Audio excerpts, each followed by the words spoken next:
चाहता तो जब भी है कि मैं हाले दिल किसी से कहूँ, किसी को चाहते रहना कोई खता तो नहीं, किसी को चाहते रहना कोई खता तो नहीं।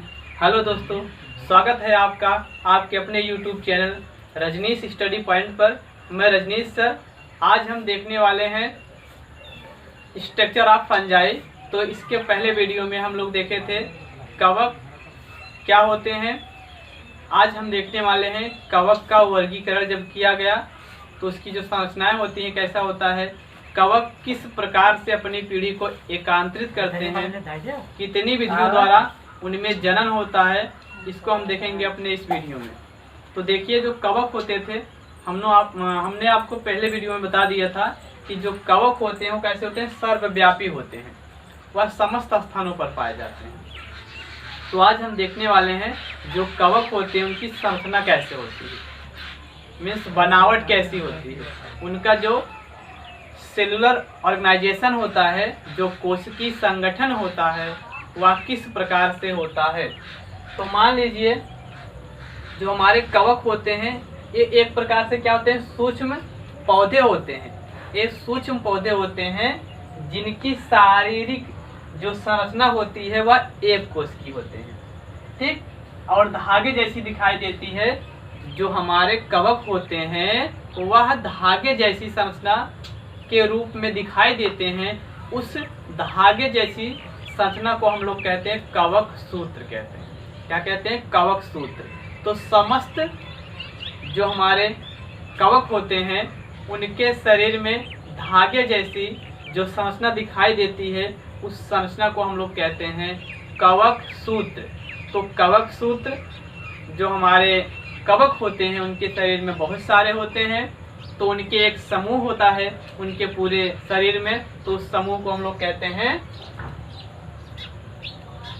कवक तंतु कहते हैं। कवक सूत्र के समूह को कवक तंतु कहते हैं।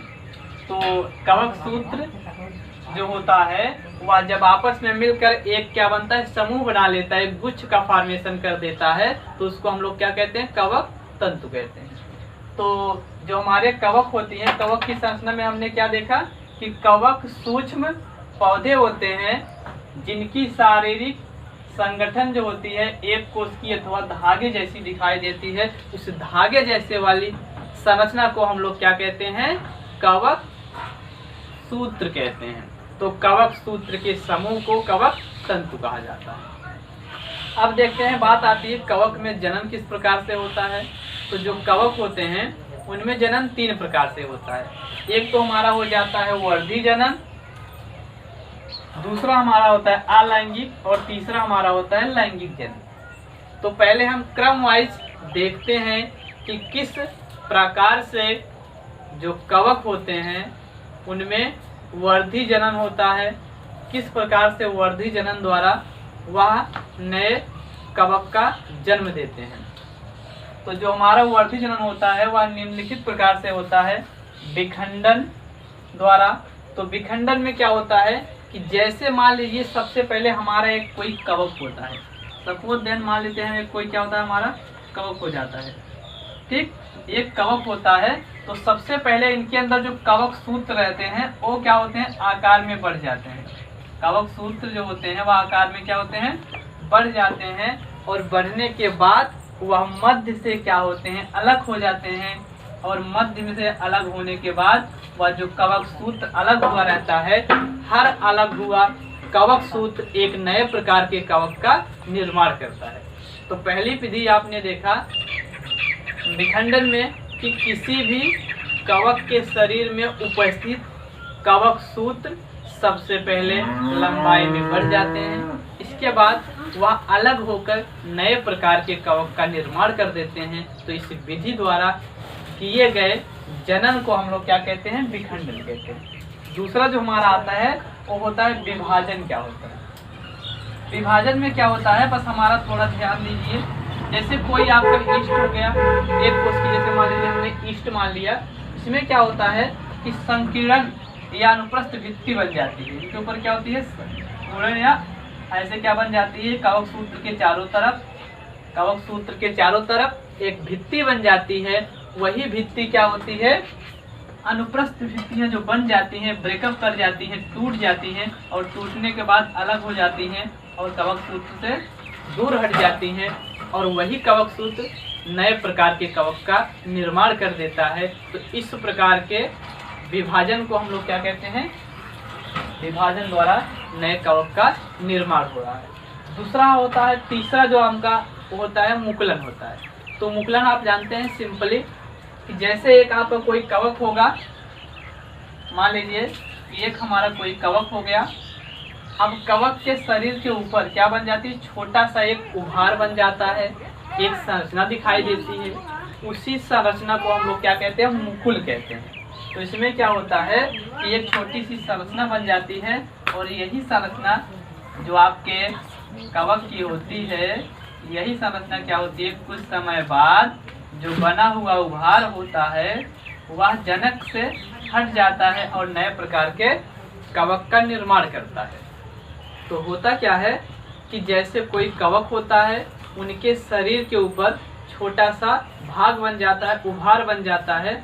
इसके बाद वही उभार जनक से हटकर नए प्रकार के कवक का निर्माण कर देता है। तो इसी विधि को हम लोग क्या कहते हैं, मुकुलन कहते हैं। जो हमारा अगला होता है आइडियम द्वारा।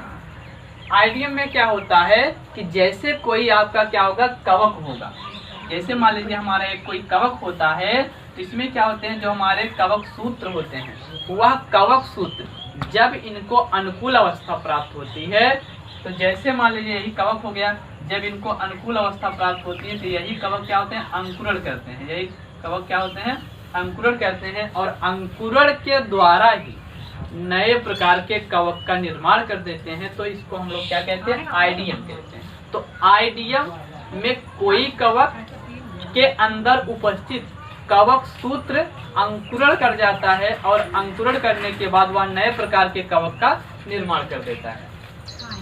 जो हमारा लास्ट आता है क्लेमिडो बीजाणु क्या होता है। क्लेमिडो बीजाणु में जब कोई एक सामान्य कवक होता है, उसको प्रतिकूल अवस्था प्राप्त होती है, तो प्रतिकूल अवस्था में उनमें क्या होती है, एक भित्ति बन जाती है, एक रोधक परत बन जाती है। वही रोधक परत क्या करती है, जब अनुकूल अवस्था प्राप्त करती है, तो अनुकूल अवस्था को प्राप्त करने के बाद वह क्या होती है, ब्रेकअप हो जाती है, टूट जाती है और इसके जो कवक सूत्र रहते हैं वह नए प्रकार के कवक का क्या कर देते हैं, निर्माण कर देते हैं। तो इस प्रकार के विधि को क्या कहा जाता है, क्लेमिडो बीजाणु कहा जाता है। क्लेमिडो बीजाणु कहा जाता है। ये बात हो गई। अब आइए हम देखते हैं कि इनमें लैंगिक जनन किस प्रकार से होता है। जो हमारा लैंगिक जनन होता है, लैंगिक जनन से पहले हम देखते हैं कि अलैंगिक जनन किस प्रकार से होता है। जो अलैंगिक जनन होता है वह होता है चल बीजाणुओं द्वारा, अचल बीजाणुओं द्वारा, और एक होता है हमारा कर्ण या कोनिडिया द्वारा। तो हम जानते हैं पहले हमारी जो आती है चल बीजाणुओं द्वारा। जैसे एक सामान्य कोई कवक होता है, मान लेते हैं एक हमारा सामान्य कोई क्या बन जाता है, कवक बन जाता है। सपोज करिए कि एक हमारा सामान्य क्या बन जाता है, कवक बन जाता है। अब होता क्या है, अब जब हमारा एक सामान्य कवक होता है तो इसमें क्या होती है, बीजाणु धानी का निर्माण होता है। चल बीजाणु धानी का निर्माण हो जाता है। एक ऐसे क्या बन जाती है, चल बीजाणु धानियाँ बन जाती है। यही बीजाणु धानियाँ क्या होती है, अलग हो जाती है और संतति के रूप में नए प्रकार के कवक का निर्माण करती है। तो सबसे पहले जो आपका अलैंगिक जनन का पहला स्टेप आता है चल बीजाणुओं द्वारा, तो उसमें किसी कवक से चल बीजाणुओं का निर्माण होता है और उसी चल बीजाणुओं से क्या बन जाते हैं, हमारे नए प्रकार के बीजाणुधानी बनते हैं और वही बीजाणुधानी नए कवक का निर्माण करते हैं। जैसे आप इसमें देखेंगे सेंट्रियम होता है, सेंट्रियम होता है, एक कवक होता है उसमें इस प्रकार का प्रक्रिया होती है। दूसरा है अचल बीजाणुओं द्वारा। अचल बीजाणुओं में क्या होता है कि जो हमारे बीजाणुधानी होते हैं, एक सामान्य कवक के अंदर जो क्या होते हैं बीजाणुधानी बनते हैं। बीजाणुधानी का जो अग्र छोर होता है, कहने का मेरा मतलब जैसे एक बीजाणुधानी हो गया, इसका जो आगे का ये सिरा होता है ये क्या होता है अपने आकार में ऐसे परिवर्तन कर देता है या फूल जाता है, यह फूल जाता है और फूलने के बाद क्या करता है कि यह जो होता है नए बीजाणुधानी का निर्माण करेगा और यही बीजाणुधानी नए प्रकार के क्या बना देगी, कवक बना देगी। तो इस प्रकार की विधि को आप क्या कहते हैं, अचल बीजाणुओं द्वारा। ये हमारा होता है म्यूकर में, इसमें आप क्या कह सकते हैं राइजोपस में भी यह दिखाई देता है। अगला हमारा आता है कर्ण या कोनिडिया द्वारा। तो कर्ण या कोनिडिया में क्या होती है कि जो कवक सूत्र होते हैं, जैसे एक सामान्य हमारा क्या बन जाता है कवक बन जाता है। कवक के शरीर में क्या होते हैं ऐसे कवक सूत्र होते हैं, इनके क्या होते हैं कवक सूत्र के कर्णाधार, इनसे क्या होते हैं कर्णाधार उत्पन्न हो जाते हैं और वही कर्णाधार अलग होकर नए प्रकार के क्या करते हैं कवक का निर्माण करते हैं। तो इस प्रकार की विधि को हम क्या कहते हैं, कर्ण या कोनिडिया द्वारा। यह एग्जाम्पल हमारा होता है पेनिसिलिन में, यह एग्जाम्पल हमारा किसमें होता है पेनिसिलिन में। तो किस प्रकार से कवक में लैंगिक जनन होता है उसको हम देखेंगे अपने नए वीडियो में। तब तक के लिए